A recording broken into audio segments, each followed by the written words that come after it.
Merry meet, everyone. So the wheel of the year turns once again, bringing us to Winter Solstice Yule. So this is a time of the longest nights and the shortest days. It invites us to turn inward in contemplation and reflection, but to also celebrate the fact that this is the beginning of the growing half of the year. So, tonight we are here to talk about different ways to celebrate the winter solstice and Yule so that you can get the most out of this Sabbath and most effectively use the energy of the season. So, Merry Meet, I'm Aislin. This is Ask Aislin, and tonight we are here talking about celebrating winter solstice and Yule. So, if you are here with us live, welcome to those joining us.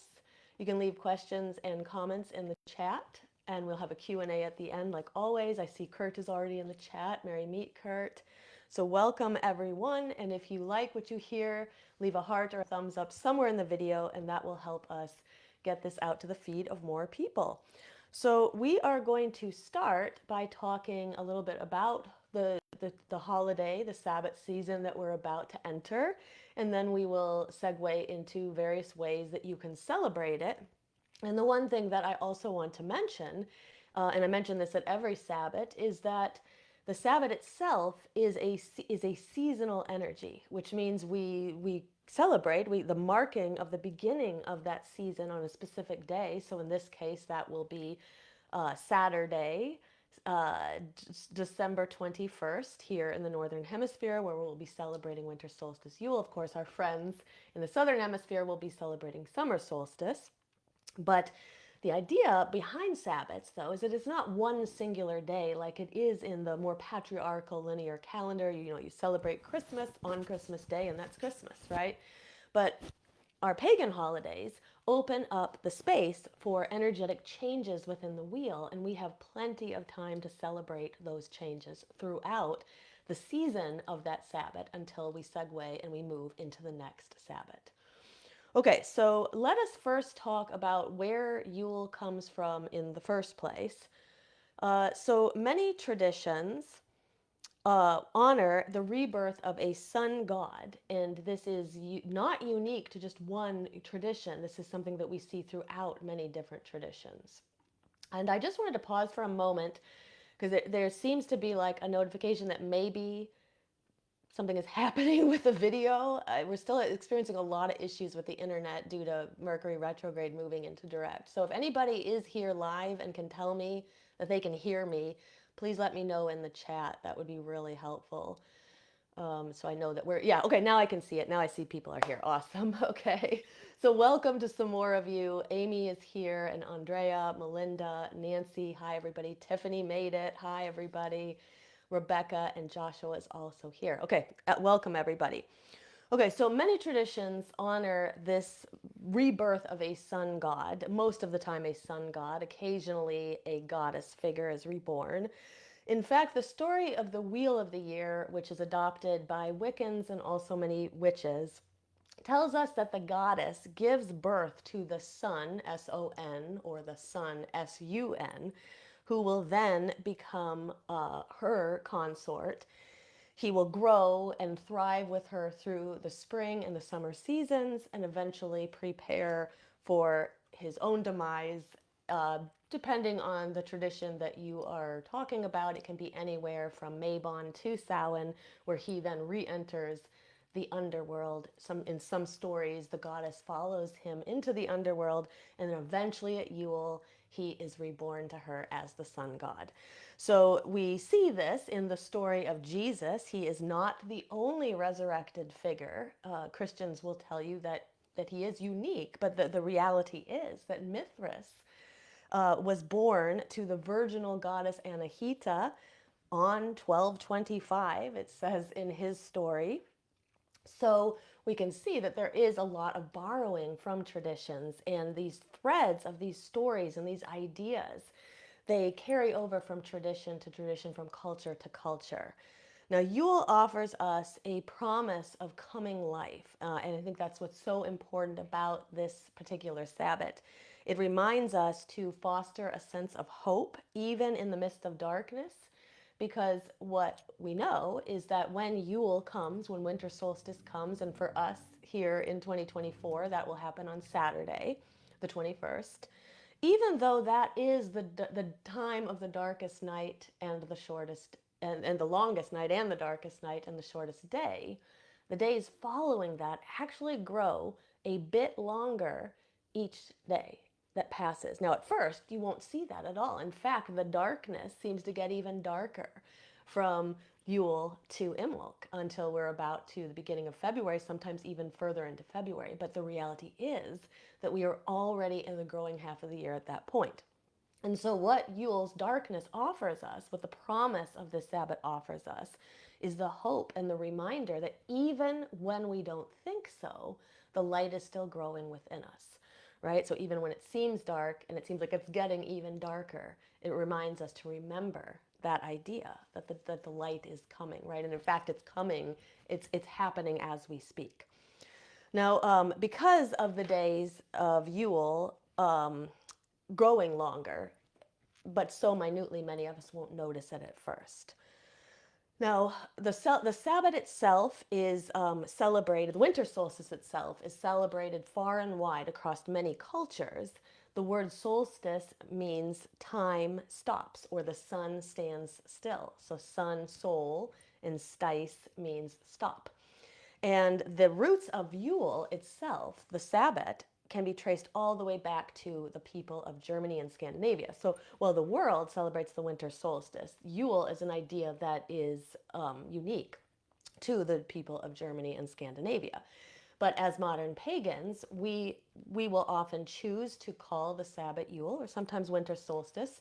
In my own coven, we tend to call Coven of Midnight's Flame uses the word Yule or winter solstice interchangeably. When I'm advertising for our outside winter solstice ritual, or I'm advertising it to outside people, we usually call it winter solstice because sometimes people don't know what Yule is. But many witches will use the two words interchangeably.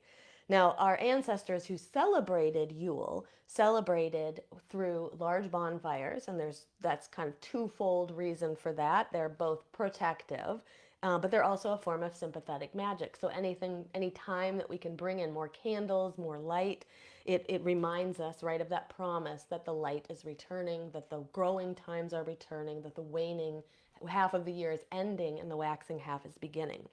Our ancestors who celebrated Yule also brought evergreen into the house, and we'll talk about that a little bit later as a practice that we continue as modern witches.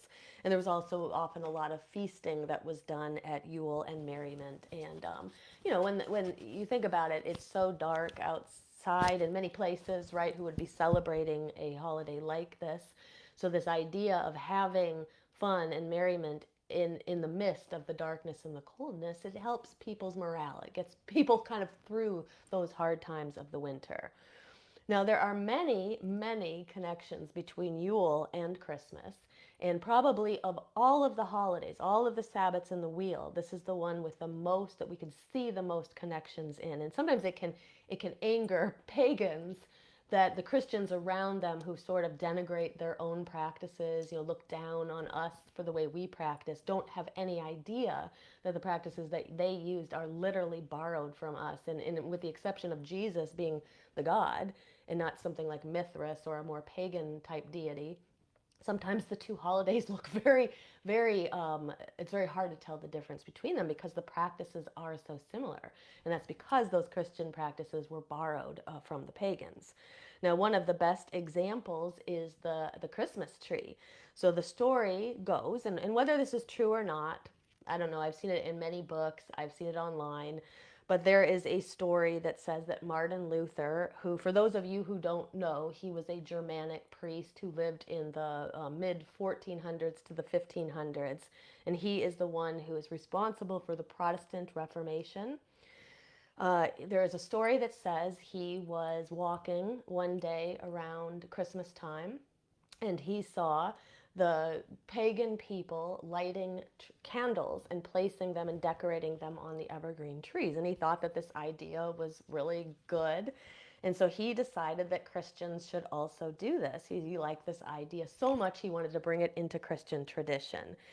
And so that helps to explain where this idea of the Christmas tree and that reverence of evergreen comes from. Now, it is said that the reason for decorating the tree for the pagans and for the Christians might be a little bit different. I know as a Christian, I'm not entirely sure that it was ever explained to me when I was growing up as a Christian, I should say, that it was ever explained to me what it was about putting the lights on the tree. There is always this idea of kind of the rebirth of Jesus, the never really connecting it necessarily to the sun, but there's a lot of light, right, that happens around Christmas time. But it is said that the pagans would decorate the tree because it represented the goddess and what the goddess could offer, and also the goodness that was offered at this time of year as well, even when it seemed like things were so dark. Now, there are records from 15th and 16th century Germany of people beginning to bring trees into their houses.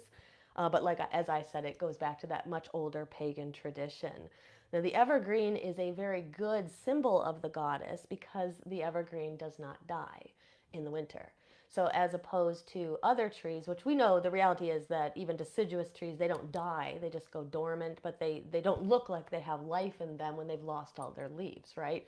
So if you're living in a landscape where all the trees have lost their leaves and yet there are these evergreens, it would make sense why our ancestors would look at those and say, well, these are symbols of the continuing life of the goddess, even when the rest of the world around us seems frozen and cold and perhaps gone, right? Um, so the pagans would bring these trees indoors as a way of, first of all, revering the goddess. But another idea too is that the nature spirits, if you kind of would look at this landscape that seems very cold and dead, where would the nature spirits go to live during that time? The ones that would normally live in like the regular trees, they might transfer over to the evergreens, and that's where they might find their home. And so it's so cold outside, so the pagans would bring the evergreen trees inside the house in order to give the nature spirits who dwelled in them a place to live during the winter. So really, really beautiful traditions, and we'll talk more about the evergreen and Yule log and things like that, different the ways that we can celebrate the Yule and winter solstice as modern pagans in just a bit. But let's also talk about the leaf, or about the wreath. So the wreath is also symbolic of the wheel of the year. It's probably it's probably where the idea of the wreath comes from in the first place. So I think Christians would be startled if they really understood some of these the origins of their practices, because it's a symbol of paganism. The wheel, right, tells us that it's not linear like patriarchal time, that where we go from one event to the next event to the next event, and there's not really any connection between any of them when we're on that linear pathway. But when we're in a cyclical pathway, like the wheel of the year, we return back to those Sabbats over and over and over again, but we do so from a different place, hopefully from a more evolved place. And this is what the wreath helps to symbolize, is that idea that time isn't linear, time is actually cyclical. And if we want to really know the truth and try to understand the secrets of the universe, we need to contemplate that. We need to contemplate how cyclical time really is. Now, another symbol of the season is the mistletoe. Mistletoe is considered a symbol of fertility, and it has a similar idea to the evergreen, whereas the evergreen is green and it looks as though it has life in it, whereas other trees around it might not during a winter landscape. The mistletoe, whereas other flowers aren't really blooming very much during winter, the mistletoe blooms in winter. And so this is an important symbol that reminded those ancestors who celebrated Yule that the goddess was alive in the mistletoe. Now, the Norse have a story that says that Frigga's son Balder was actually killed by an arrow that was dipped in the poison of a mistletoe, and afterwards Frigga vowed that the death a mistletoe would kiss anyone who passed beneath it if it was used for any reasons that were not good. So this is where the tradition of kissing under the mistletoe comes from, because Frigga said, if you passed under the mistletoe, make sure that you do so in great love, or the mistletoe may harm you as well. So really beautiful tradition as to where all of these symbols come from at the season. So another symbol that is very important to the season is the Yule log. This seems to stem from Scandinavia and Germanic paganism as well. Now, originally, the idea of the log is that the entire tree was often brought into the house, and so the end part of it, the biggest, thickest part of the stem, would be the part that would come through the house into the hearth and then would be burned in the hearth fire. Um, and so later, this was adopted by Christianity, though I would probably venture to say that pagans probably adopted it first, where they began to cut off that part of the tree and just bring the log into the tree and burn it in reverence. But the stories say that Christians also began to bring the log inside, and for them, the Yule log symbolizes the birth of Jesus, the promise of Jesus's triumph over sin. We would say, from a pagan perspective, that the log represents probably the bringing back of light. Rather than saying it's the triumph over sin, it's probably the triumph of light over darkness, or we could say the growing half of the year over the dying half of the year. So I'm just going to pause for a moment and just see what's in the chat here. Just saying hi to more who are joining us. I see Glitter is also here. So we are now going to talk about some ideas for how to celebrate Yule, and then keep in mind, don't get overwhelmed by all of the ideas, because this is a seasonal energy. So like I said, it's not something you don't have to do this on winter solstice on Saturday in order to feel that you celebrated. You have, all of this time until we shift into Imbolc season, which starts somewhere a little bit before February 1st. Okay, so here are some ideas that you can use.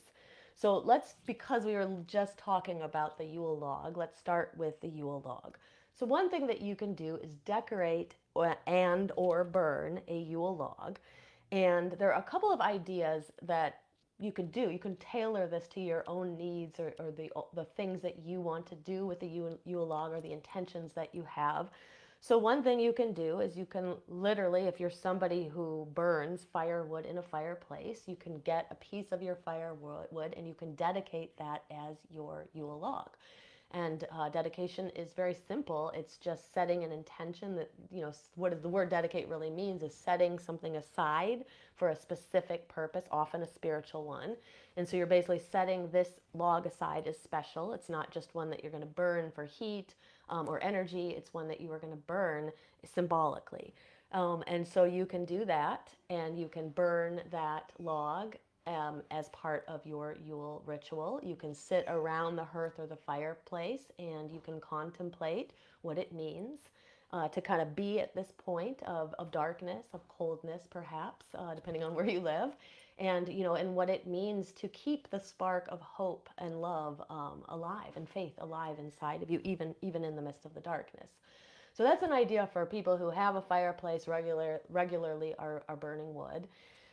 Personally, what we have done a lot of the time with the Yule log is we get I'm not sure what they're called. I think they're called like a fire starter log. You can buy them at the grocery store, and they come wrapped in paper. We usually buy those, and we don't have a fireplace, but what we do have is kind of a portable fire pit. And you can find these at places like Home Depot. The particular one that we have is called the Celestial Cauldron. So it actually looks like a big cauldron with stars and moons kind of carved into it on the sides, or cut into it on the sides, I should say. And then you can burn the log in there. But there are so many things that people can also do if you don't have like a space where you can burn something, or you don't have a fireplace. You can also get one of those fire starter logs, or a regular piece of wood, and you can drill holes into it if you'd like, so you have space for candles. You can make a candle holder out of it. Little chime candles, or the white little taper candles that you might use like at a Christmas Eve service. Those can work really well for this. You can also use tea lights. If you don't even want to burn anything, you could use the LED little tea lights if you wanted, but you can decorate your log that way, and you can have it be a centerpiece of your Yule ritual, or you can place it on an altar or some place of, reverence in your home. That is a way that you can work with the Yule log, even if you don't have a fireplace or a fire pit, or you live in an apartment, or you just don't have a lot of space. Now, what I also like to do, rather than just lighting it or burning it, is I first like to drill holes in the Yule log. And then you could do this as a solitary. You could also do this if you have people that you'll be celebrating Yule or Winter Solstice with. And you drill these little holes in and then cut strips of paper, and you or others write wishes and hopes for the new year. And then you roll those up, and then you place them in the little holes that you've drilled. Typically, when we do that, we would then burn the log later, and you can do that. But you can also burn those slips of paper later if you're not going to actually burn the full log, but it's just an idea. And then another idea for the Yule log, if you don't want to do any of that, but you still want to work with the Yule log, is you can find recipes online to make a Yule log cake. So there are a lot of different ways that you can celebrate Yule with the Yule log. It's a great symbol of the holiday, and again, right, harkens all the way back to our ancestors who celebrated Yule and really looked at the evergreen tree as being of such importance, and holding the power and the energy of the goddess, and helping people remember to stay faithful and to stay hopeful even when times look very dark. Okay, so moving into the next idea. I see Anthony's also here, and Felicia. Mary, meet everybody. And good to hear that the sound is good. Very good. Because like right now, it's showing me, the metrics are showing me like that there's no sound. So who knows? Thankfully, people are hearing. Okay, so the next idea that you can do is a sunrise ritual to welcome back the sun. This is one of my favorite ideas, but also one that can be difficult for people because it requires you to either get up really early in the morning or sometimes stay up all night. And I'll tell you a little bit about the time that we did that. But of course, that birth of the sun, that rebirth of the sun on Yule morning or Winter Solstice morning, is symbolic of the goddess. And some say she gives birth all through the night. And then at the very first inkling of light, as we see the light coming over the horizon for the first time on Winter Solstice or Yule morning, that is her finally giving birth to the sun. And so there are some traditions who will stay up all night long, and they will tend a fire. And the idea is that they're acting as the midwives of the goddess and helping her and being with her all night. And as she continues to be in labor, right, to give birth to the sun god the next morning. And so our coven did that one year, and we kept a Yule fire going outside in the fire pit all night long. By the time that morning came, many of the people had already gone inside to sleep, but there were a few of us who had stayed up all night long. And then we did some songs and some different things to kind of welcome back the goddess. But you think about, even like with carols, many of the Christmas carols that are written, some of them actually have pagan origins. Others have been kind of rewritten to be more pagan. So think about like the song "Joy to the World." A song like that is like a great song to kind of sing at the beginning of the first light. Of course, find the pagan version of it, and you can Google pagan versions of Christmas carols, and you will see so much come up. Pagans celebrate with these songs all the time.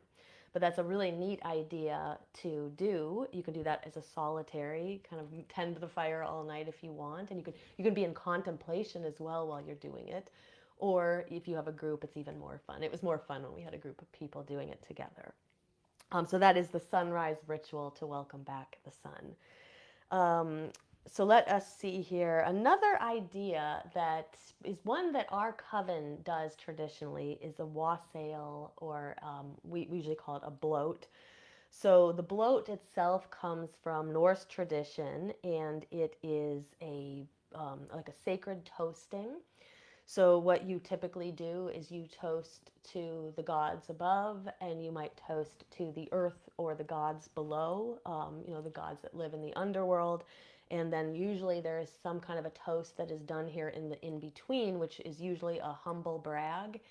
So it's a way to celebrate all of the good things and the accomplishments of the year. So I have always loved this tradition of Yule. And in fact, I really can't remember a Yule in the past 10 years where our coven has not done something like this. And by the way, for those of you who are looking for something to do for Yule, at the end of this episode, I will tell you a bit about our coven's ritual, which is coming up on Saturday, where we will be having a bloat and doing some of these activities. And there is a way for you to join us, even if you're not a member of our coven or in our Shadow Seekers membership. So stay tuned to the end, and we'll talk a little bit more about that. But getting back to the bloat, very easy to do. It's something that you can do as a solitary. All of these practices are things except for maybe the next one might be a little hard. You'll see in a moment. But at least for this one and most of these practices, you can do them alone, or you can do them with a group of people. And with a group of people, it can be a lot of fun. You can toast with alcoholic or non-alcoholic drinks. Just making sure that you save enough if there's a large group of people. And we usually encourage, to go around the circle and have everybody have a chance to share something that, they want to celebrate for the year, that they want to brag about. But then at the same time, it's also a good way to honor, the nature spirits, to honor the deities, like I said, above and below. And then oftentimes there's also some of the libation is poured out, traditionally would have been poured out at the base of a tree, for example, to honor the nature spirits and the spirits of the tree as well. So that is the bloat or wassail. And I believe that wassailing, I'm more familiar with the history of the bloat, but wassail, I believe, is English. At least I know that in English tradition they do that as well. Sometimes people will even mix that in with Christmas caroling or caroling, going door to door or singing in different places. So the next idea is the ritual play between the Oak King and the Holly King. Now, this particular idea is one that requires more people than one person if you truly wanted to act this out. But one thing you could do, if you're just interested in it, is you can just Google it, the story of the Holly King and the Ivy King, and read about it. So the idea behind this is that the Oak King rules over the growing half of the year, or the waxing half of the year. That is from Yule, or Winter Solstice, to Litha, or Summer Solstice. And then the Holly King rules over the waning half of the year, and that would be from Summer Solstice to Winter Solstice. So on the two solstices, and remember what solstice really means is sun stands still or sun stops. So at those 2 points in the wheel of the year, which are in opposition to one another, the Ivy King and the Holly King and the Oak King battle it out. And depending on which Sabbat or which solstice we're at, one or the other will win. So at the winter solstice, right now, it is the Oak King who is triumphant. And the Oak King then heralds in the waxing half or the growing half of the year. And then at the summer solstice, it will be the Holly King who is triumphant, and then he will usher in the waning half of the year. And so these energies go back and forth, back and forth. So one of the things that you can do is read about the story. The story is very interesting. You can actually find scripts online if you're somebody who likes to act, or you have people who like to act out little like plays. You can find a script online and you can act it out with your friends. We did this a couple of times, and we had someone assigned to play the Oak King, someone was assigned to play the Holly King, and then I ended up playing the goddess in at least one of them, because the goddess then at the end, after the battle happens, and there's like usually a mock battle during the play, then the goddess will come and she will crown the victor. And it could be just a really fun idea and a way to celebrate, especially if you or your friends are kind of into acting. So that is the ritual play, the Oak King and the Holly King. Now, the next the next idea here is the candlelight vigil. This is one of my favorite ways to celebrate Yule. Again, because I was raised in a Christian background, one of my favorite parts of Christianity was the New Year or the Christmas Eve service.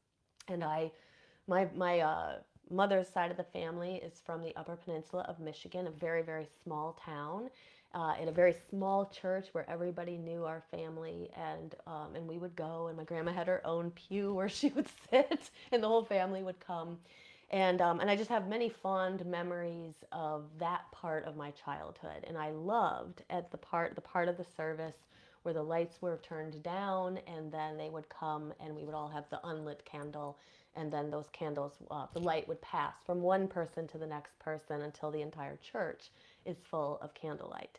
And so remember, that idea is it's really coming from pagan ways of celebrating the solstice.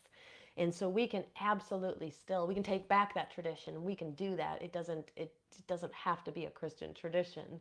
It can be ours as well. And so we have had many rituals where we have got little white taper candles like that.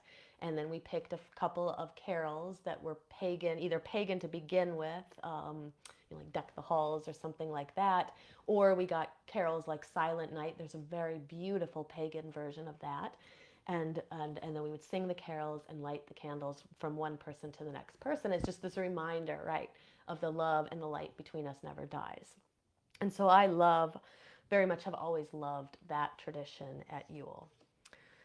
Another thing that you can do is make your own Wheel of the Year or Yule wreath. So remember, going back to the wreath is a symbol of the goddess because of the wheel-like shape of it, right? And the reminder that time is cyclical, not linear. And so you can get a wreath, and depending on your skills and your level of craft work, you can you can really get really elaborate with this, but at the very least, you can get a wreath, and then you can get some colored ribbons, and you can make a star in the middle of the wreath, and you can make a Yule wreath that way. So you can also buy pre-made wreaths. You can buy just a regular wreath, like at Michael's, a pre-made one. You can get real ones with real evergreen, but you can also get artificial ones, and then you can decorate it in any way that you want. But I particularly like putting the star in the middle of it and making a little pentacle out of it. So those are, that can be a really nice craft idea. If you're crafty, it can also be a really nice idea to bring in for kids who are also celebrating Yule and Winter Solstice with you. And then kind of along a similar line, you can also decorate a Yule tree with ribbons that represent wishes for the new year. And this is another one of my favorite traditions that we have often done in our in-person coven, is we would get a little evergreen tree, usually from the grocery store, or Trader Joe's has some good ones.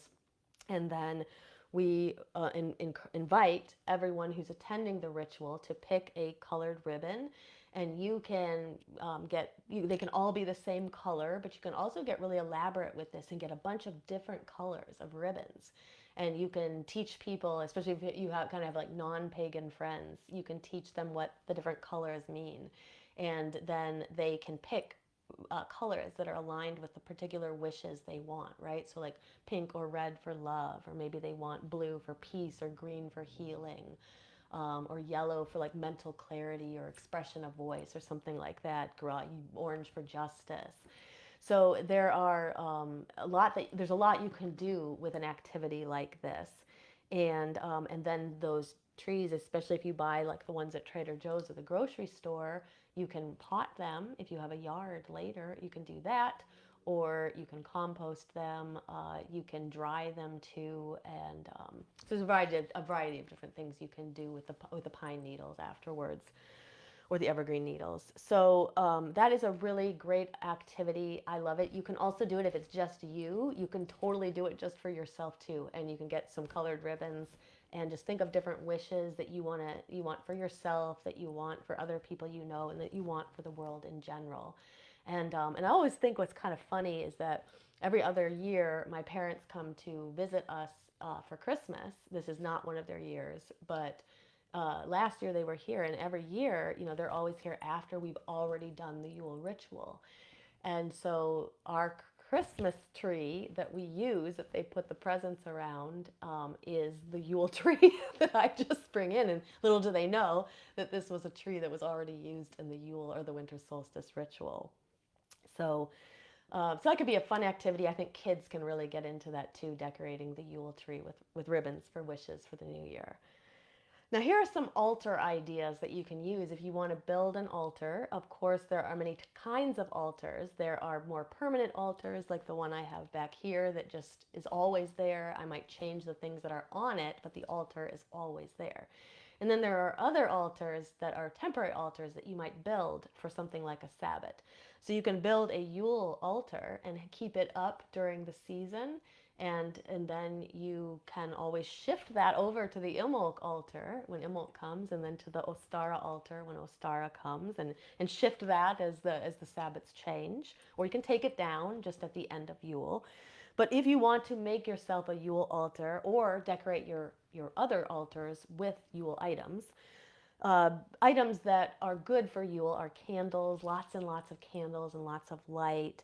A lot of these things we've already talked about: mistletoe, pine cones, things that come from like evergreen trees, things that come from trees or plants that don't die during the winter, that are always in bloom, or always appear alive.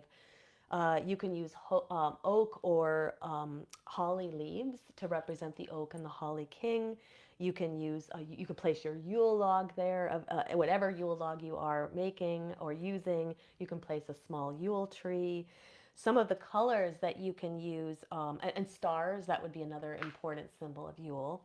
You can use colors like green, red, white, and gold and silver. So the colors of Christmas are the colors of Christmas because they are borrowed from the pagan traditions anyway. So those are also the colors of Yule. So you can decorate your altar with an altar cloth in any of those colors, and then just bring those colors into your space. Now, if you are someone who works with deities, if you want to work with a deity archetype, the archetypes that are active during the Yule season are the solar or the sun child, the sun king, the green mother, so like the earth mother, right, who gives birth to the sun god, and then any god or goddess of the underworld, the horned god in particular. All of these archetypes would be active at the time of Yule. Now, specific deities that people may work with, this is definitely not an exhaustive list, but just some ideas, would be Balder, Apollo, like any sun god would work here, Set, Bel, Odin is personally who we often work with at Yule, Mithras, and you could also work with his mother Anahita, who is the virgin who gave birth to Mithras on 1225. So those are some nice ideas for deities that you can use and work with during Yule. So the other thing I wanted to talk about here before getting into the Q&A is Yule, and using the time of Yule and Yule season for doing some really good shadow work. Because the reality here is that as the darkness gets darker and the nights get longer and it feels colder around us, there's often this kind of drawing inward, pulling inward. It's a great time for us to do more internal work, especially if you're feeling that inclination, like you want to do that kind of work. Now, Yule has a similar kind of energy to a dark moon. And if you really think about laying the solar cycle over the lunar cycle, and kind of trying to align where the points of the solar and the lunar cycle meet, we would think of the summer solstice like as the full moon, right? It's the sun is at the peak of its power during summer solstice. The moon is at the peak of its power during the full moon. So if that's true, then on the opposite side of the wheel, the winter solstice would be like the dark moon, right? And that is a time when we're kind of at the end of the cycle. It's a good time to let go of things. So letting go of things that you don't want to take with you into the next year, this is a perfect time for that. But it also, because of that similar energy to the dark moon, it would make sense why people would feel invited or feel like wanting to do some shadow work during that time. So if you are feeling this way, then I encourage you to honor that feeling. Sometimes what happens to us, especially at this time of year, we feel like there's so much going on. The holidays can be very, very stressful for many people. And I'll talk about this at the end when we talk about what's coming up. But I am going to be doing an episode next week on holiday self care because I know how stressful this time can be for people. Now, it can be doubly stressful if you have a lot of things that it feels like you have to do, and you have a lot of people who are demanding things from you and kind of expecting you to be there and show up, but you are feeling that turning inward and you want to kind of pull back and do some internal work. It can be a real conflict of your energy, right? So, so I think it's important for us to really listen to our energy, understand. Of course, I'll go into this in more detail next week, but understand where we're at in our energy. And if you do have to do a lot of things and be kind of present for a lot of people and you're not feeling that, make sure that you do find ways to recharge yourself afterwards. And you're going to need a lot of self care at this time, hence why we'll be doing that episode next week. But if you are feeling, like drawn, pulled inward, what you can do, sometimes what will happen to people is they feel the internal pull. And because they're kind of fighting against it, because they feel like they should be doing everything, they kind of feel guilty if they're not doing things. They feel guilty if they want to pull inward. It can cause a lot of anxiety and stress. And so what I recommend doing is in those quiet times, like when you're not around people and you're kind of feeling that inward pull, um, see if this is a time that you can do a little bit of shadow work. So bringing in some shadow work prompts or some shadow journaling, doing some meditation or contemplation, working with some of the aspects of the goddess that are a bit darker. Maybe working with some of the underworld deities at this time can be very good in your shadow work practice. So this is probably a good time to segue into our ritual, which is coming up. And our ritual is on Saturday, 12/21. This is for our ritual. It's presented by our Coven of Midnight's Flame. And it will be taking place at 4:30 p.m. Pacific, 7:30 p.m. this Saturday, 12/21. Now, this ritual that we're going to be doing is called the Shadow of the Wild Hunt, Odin and the Shadow of the Wild Hunt, because we're going to be working with the god Odin. We did this ritual last year. It was a very popular ritual. People really loved it. There's so much jam-packed in this ritual. We have a blot where we are going to toast the year. We are going to use light and song to kind of welcome in the new year and kind of bring in our wishes make some wishes for the new year as well. And then we are also going to learn more about the story of the Wild Hunt, and then we're going to engage in a meditative journey with Odin to the scene of the Wild Hunt, and you'll have a chance to work on an aspect of your shadow during that time.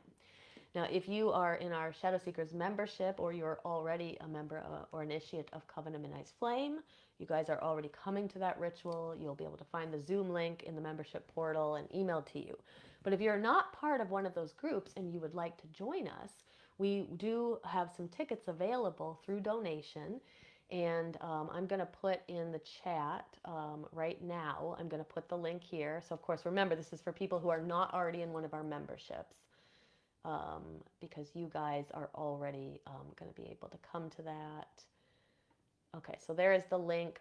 So anybody who is interested in the ritual can go read more about the ritual, and then you can get a ticket through donation of any amount, and you'll be able to join us. And there's also going to be a replay, so if you can't come at that specific time, no worries. If you buy the ticket through donation, or you're in one of our groups, you will be sent the replay afterwards. But let me just tell you just a bit about the Wild Hunt. For those who are either coming to the ritual or not coming to the ritual, it's just the Wild Hunt is a really interesting story. So sometimes the Wild Hunt is called the Furious Host. It is a procession of horse ghost riders that are said to have traversed through the world at the time of winter solstice. And they are through this like kind of procession. Some people say it's kind of a silent procession. Other people who have witnessed it say that it is very wild, which is why they call it the Wild Hunt. They come galloping through the land. Now the stories of this um, of this wild hunt tell us that it was led by Woden or Odin. We think that this is where that idea comes from, though there are also stories that say that Hecate has led the wild hunt herself as well. Now, these stories are especially prominent in Norse and Germanic folklore, which makes sense because remember, going back to the beginning of the episode, that's where Yule, or the origins of Yule, actually come from. The stories suggest that the wild hunt had the purpose of collecting up the souls of those who had crossed through the veils but had lost their way. So if you think about Samhain, right, at Samhain, it's said that all the souls that have died within that year, some of them sort of wander and they linger and they stay near the earthly plane until Samhain, when the veils thin so much that they are able to slip through the veils, and then they go on to the next part of their journey. Some say that witches even will aid the souls of those who've died to cross over at Samhain. But there's also this idea between Samhain and Yule that the veils continue to stay very thin. So, and many people will say that even around Yule, like weird things happen. They feel like more visited by ghosts. Like think about the Christmas Carol, right? And the ghost, like there's a lot of ghost stories that take place at Christmas, and nobody really stops to think about that. But it's because the veils are so thin at this time, and there's even some traditions that say that the time between Samhain and Yule is outside of space and time. It's not even within the wheel. It's like the wheel ends at Samhain and it begins like after Yule. So this is a time when there's a lot of can be a lot of spirit activity. So the idea is that this kind of ghostly set of riders goes through the countryside and scoops up and tries to find these people who are lost and help them make their way through the veils, before the veils thicken as we move into the waxing half of the year. Now, the hunt itself terrified the Christian church because anything like that's pagan that has people kind of swept away in pagan customs is going to terrify the Christian church. So they later demonized the wild hunt with stories, and they said that if you witnessed the wild hunt, you would be caught and you'd be stolen away with the dead and taken into hell or something like that. And so this really very much instilled fear in the people, and it was really meant to drive them away from pagan customs and believing the customs that they had and the stories that they had grown up with. But to the heathens and pagans and Wiccans and witches like us, the hunt is simply a way for deities or the spirit or those who have some power in the spirit world to help those who are lost cross over and find their way. So there is no terror in this. And in fact, there's also another purpose of the hunt, that is any place where the hunt went, it would drive out pestilence, it would drive out illness and harm, and it would purify the land as it went through. Which is great, right? And so there's really, as you can see, there's no bad things in the story. It's actually there to drive away misfortune and terror and illness and harm and pestilence and starvation and all those things, right?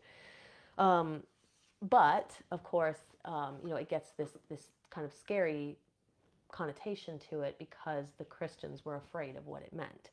Now, from a modern pagan perspective, I think really what the wild hunt is about is an interaction with the dark side of the god, who protects us, who also guards us during these winter months. So it's a way to connect with him during the wild hunt.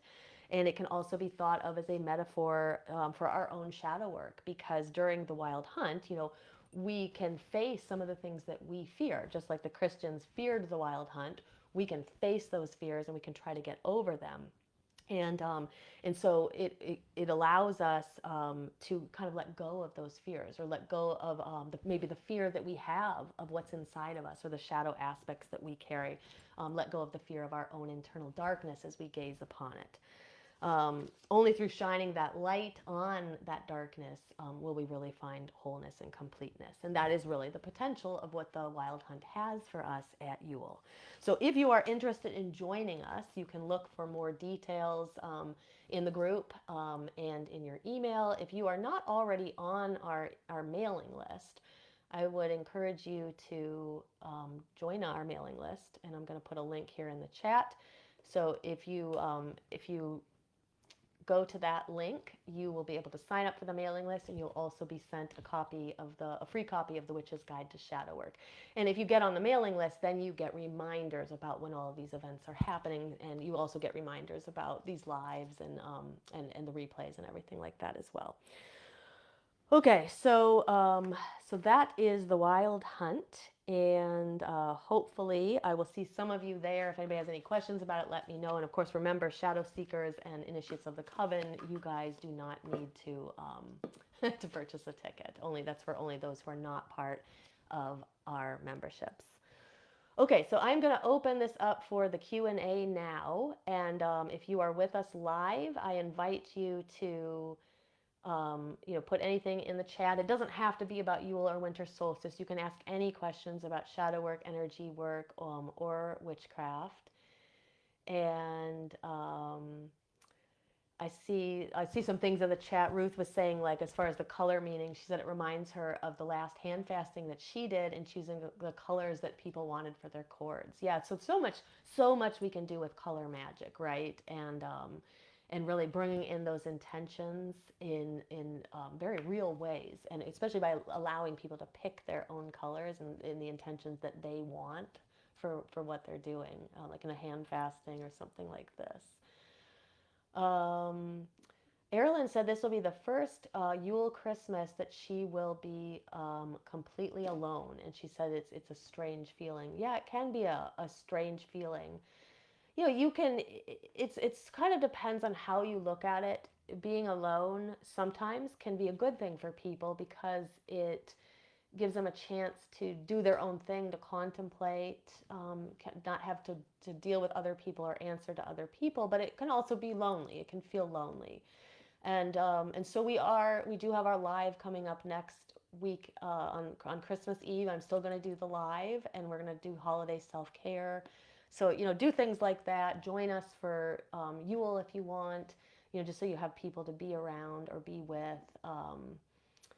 But because it can be, reach out to others, especially if you're feeling very lonely.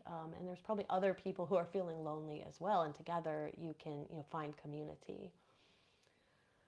Melinda said she's been feeling foggy and exhausted lately, and she said she took off she took off today to rest and care for her low energy. As many of you know, I've talked about this before, that I think we should have the ability to take off days, not just when we're sick, but days to keep us from getting sick. So doing just what Melinda did is, when you're feeling that your energy is really super low, take that day off. I wish that our society would make it easier for people to do that, because we are, it's kind of that linear idea, again, a patriarchal society that says, treat this and we wait to treat people until they're sick, right? But rather what we should be doing is making sure that people have what they need and reserves, the energy reserves that they need to stay well. And one of those things is what Melinda did: listen to her body and know when she needs to take a little bit of a break.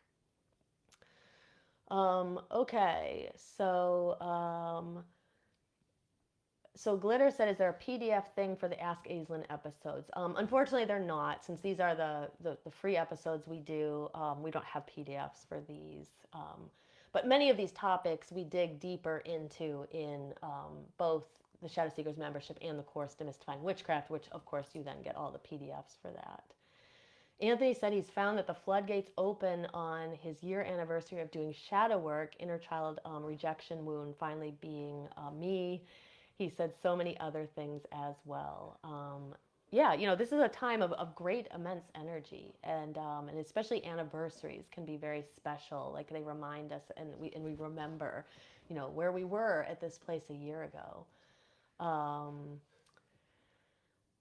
Okay, Sabrina said she finds herself this time of year listening to her intuition instead of being selfish to hold on to things. Yeah, yeah, listening to your intuition is very important. And when the veils are very thin like this, they do continue to be thin at Yule. Our intuition can be even more pronounced if we slow down and we listen to it. Okay, so I see Erilyn said how to stop procrastinating with shadow work, and you're in luck because your question was the first one on here anyway. So I'm going to segue into some questions here, and Erilyn's is the first one I have.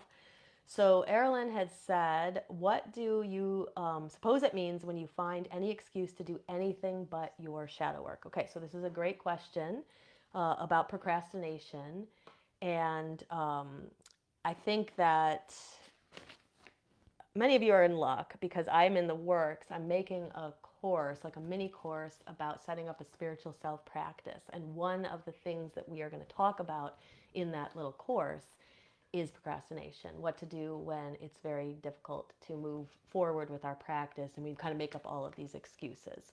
But in the meantime, here are some thoughts on your question. So I think that the first thing I would do is begin to analyze the excuses that you give.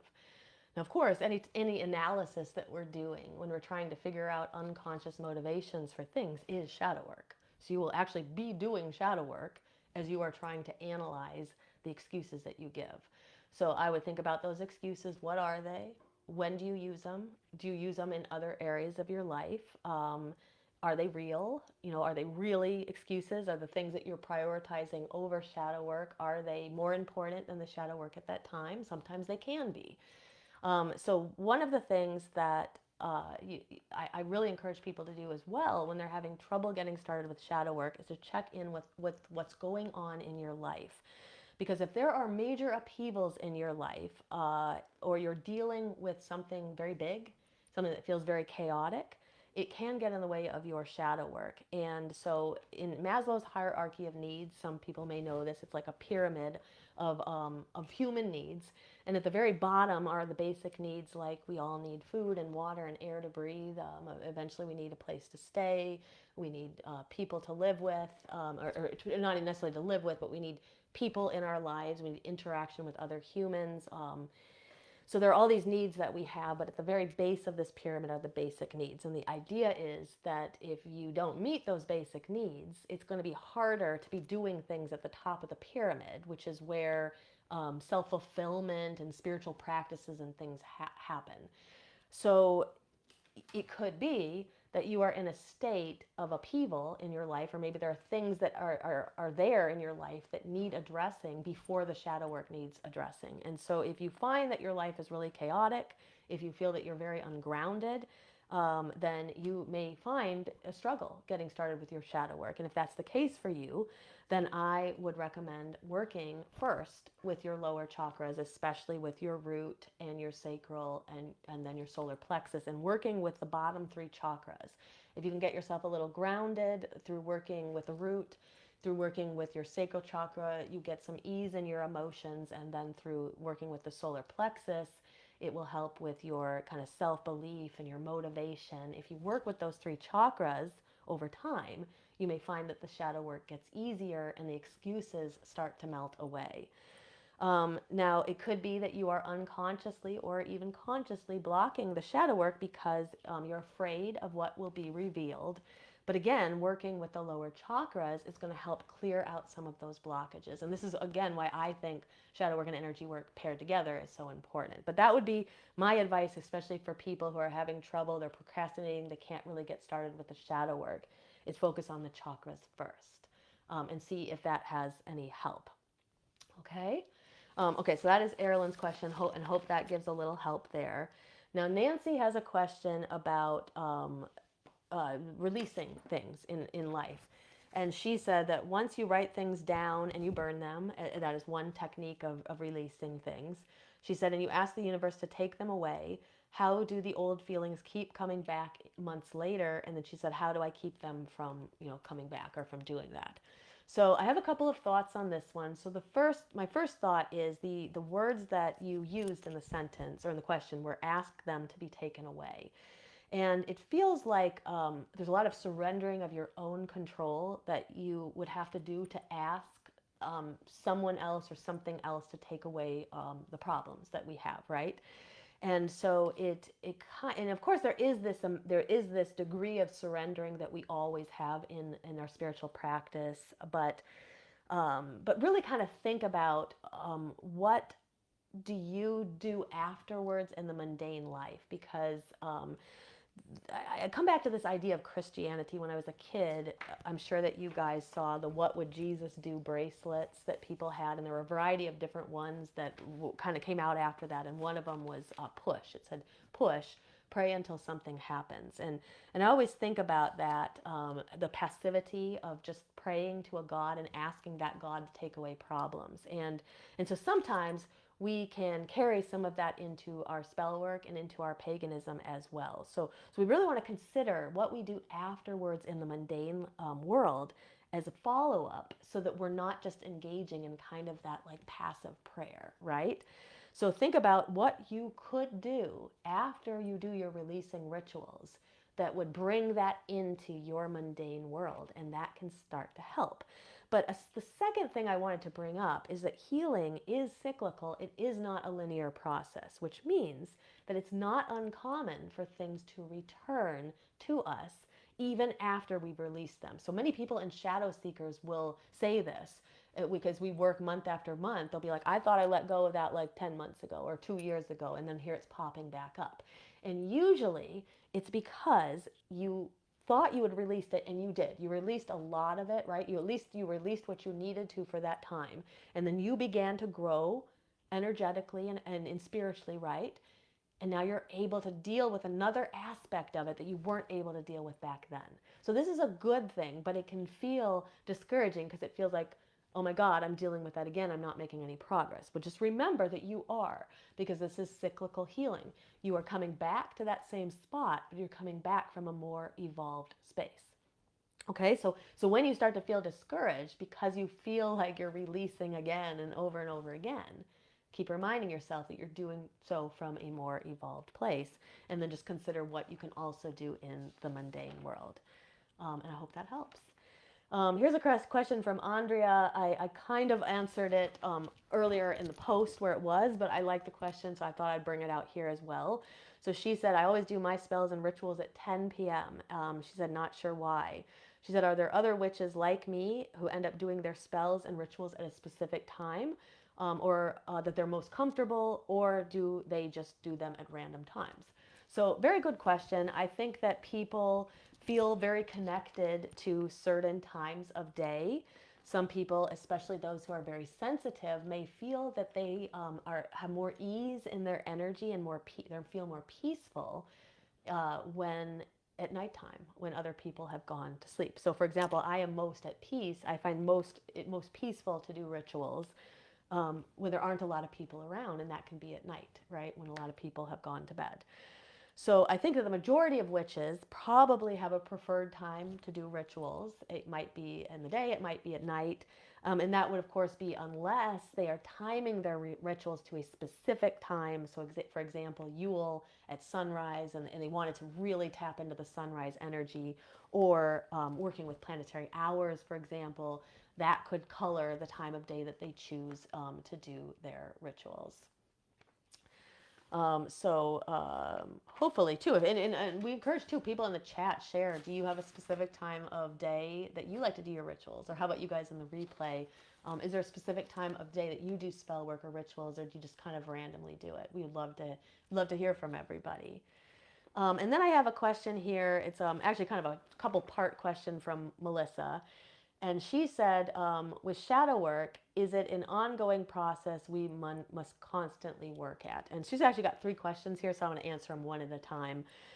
So with shadow work, it is an ongoing process, but you don't need to be doing it constantly for it to work. So that just kind of understand that, for someone who doesn't really know what to do, or they're just trying to get started, I would recommend using prompts near the dark moon, and I would do that for several cycles because that can eventually prompt a spontaneous shadow work session. And so what you find is if you do it consistently, you will just it will sort of begin to weave itself into the fabric of your life, and then you'll just kind of, shadow work will just be happening at times, at just random times, but a lot of times it starts by prompting it.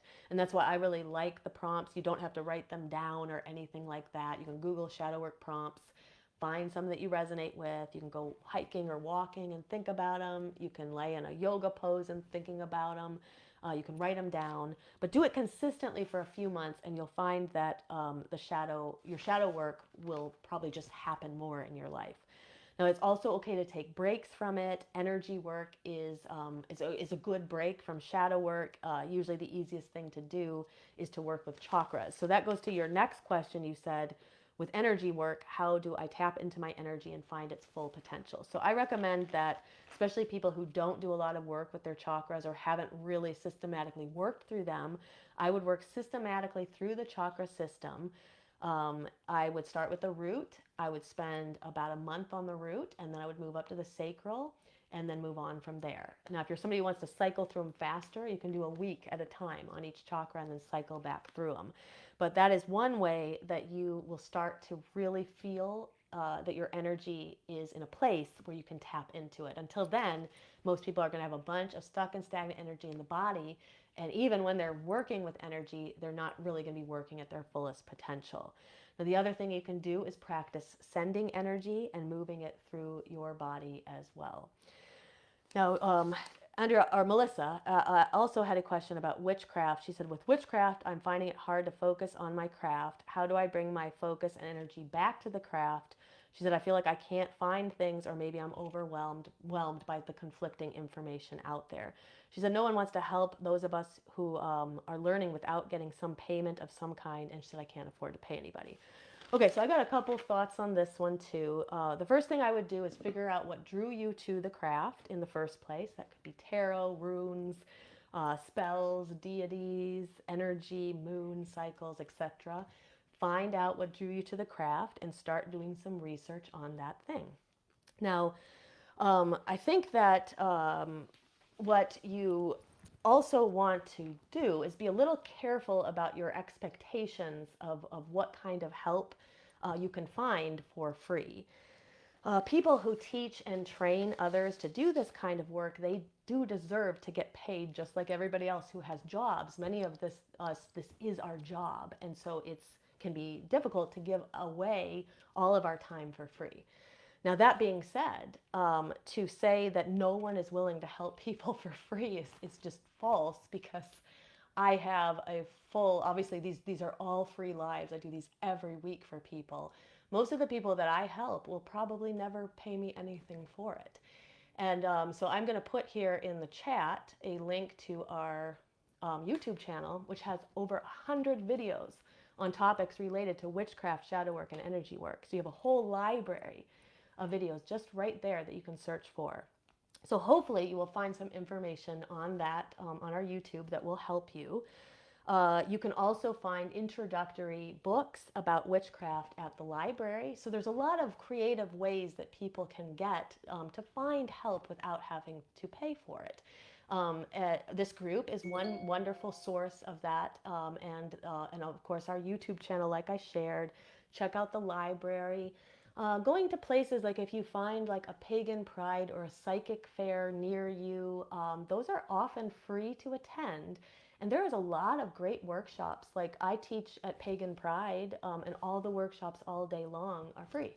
So there are a lot of resources that you can find. And of course, the reality is times are tough, and people don't have a lot of extra money to spend a lot of the time. So just get kind of creative, try some of those suggestions I gave you, but there are resources out there for those who can't pay. But if you do want specialized one-on-one or small group support, you will probably, there will be some kind of an expectation of an energetic exchange somewhere in that. But just know that there are many, many free resources that you can find, and this group and the YouTube channel are one of them. Okay, so I'm just going to see what else is here. Before we sign off, I see Glitter says she enjoys doing workings. Her workings are done at night. She loves being in the dark. I do too. Felicia says she either uses planetary hours or after 6 p.m. Sabrina says she prefers dusk or dark. So we have a lot of people who prefer the nighttime to do the rituals. And then Sabrina says unless, of course, that's timed for planetary hours. Okay, so I think actually there was one other thing I was going to drop in the chat, and this is for particularly for Melissa and that last question about like setting up a practice. But here's a video I did a while back on the importance of a daily spiritual practice, and this is a video that's helped a lot of people. It's episode 105 on the YouTube channel. And I just dropped the link in the chat. So during that episode, it will give you some ideas of how to set up a small spiritual practice for yourself. And even when people don't have a lot of time, they can still do this. 5 minutes a day or most days is all you need. And that video will give you some ideas on how to set up that practice for yourself. All right, well, hopefully we will see some of you at our Winter Solstice ritual coming up on Saturday. If you're not part of one of our groups, our Shadow Seekers group or our Coven, you can grab your ticket through the link in the chat, or if you're watching on YouTube, that link will be below the video as well in the comments. Next week on 12/24, we are going to do an episode on holiday self-care, so that's Christmas Eve. But I wanted to do a special episode to help those of you who are going to be struggling at the holidays, just to give you some ideas of how to better take care of yourself and bring some magic into your self-care practices. And then I'm not 100% certain on this, but I think on 12/31, on New Year's Eve, I'm going to be doing a New Year's Eve episode, and I think we're going to do some kind of a magical practice here together to celebrate the bringing in of the new year. Okay, so look for that. That's on 12/31, and then next year, our first episode of the year on 1/7 will be Laws of Magic Part 2.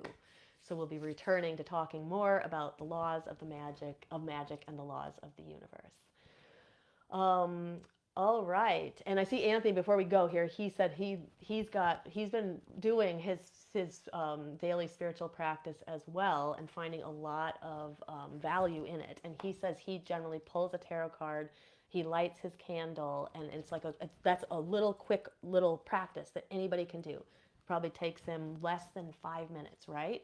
And so just if we do something consistently and every day or on almost every day, we're going to feel so much better, even if it's a very small little practice. Okay, so blessed be everyone. I'll see some of you at the Winter Solstice ritual on Saturday. And for those of you who I don't see, have a wonderful turning of the wheel as we move into Yule season. If you are watching this back on YouTube, or you don't even know about our YouTube channel, make sure to go there. Body, Mind, Witchcraft is our YouTube channel. Subscribe to our channel. We're trying to get to 1,000 subscribers so we can start to get monetized on the channel. So make sure to subscribe to our channel, and that way you also won't miss any future episodes.